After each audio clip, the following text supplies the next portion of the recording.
पाक फौज का दिफाई निजाम मजीद मजबूत हो गया। नया air defence system Pakistan army में शामिल कर लिया गया। पाक फौज के शोबा ताल्लुकात आमा के मुताबिक एयर डिफेंस सिस्टम चीनी साख्ता और लोअर टू मीडियम एल्टीट्यूड है। एयर सिस्टम फजाई अहदाफ पर नजर रखने और उन्हें ढूंढ कर तबाह करने की सलाहियत से भरपूर है। LY-80 के जरिए लोअर टू मीडियम एल्टीट्यूड पर उड़ने वाले दूर तक के अहदाफ को बासानी निशाना बना सकता है। इस मौके पर तकरीब के मेहमान खुसूसी army chief general Qamar Javed Bajwa का कहना था कि नए एयर डिफेंस सिस्टम के हुसूल के बाद मुल्क का दिफा मजबूत और ताकत में मजीद इजाफा हो गया है। ये सिस्टम दौरे हाजिर और मुस्तकबिल में एयर डिफेंस के खतरात का जवाब देने के लिए फौज का मुआविन और मददगार साबित होगा। दिफाई तज्जियाकार अमजद शोएब का कहना है, चीन से मिलने वाले इस नए सिस्टम से हर किस्म के जंगी तैयारों को निशाना बनाया जा सकेगा।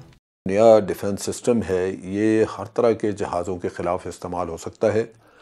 उसके साथ साथ ये कम बुलंदी पर उड़ने वाले जहाज़ या ज़्यादा बुलंदी पर उड़ने वाले, दरमियानी बुलंदी तक उड़ने वाले जहाज़ों के खिलाफ ख़ास तौर पे कामयाब है।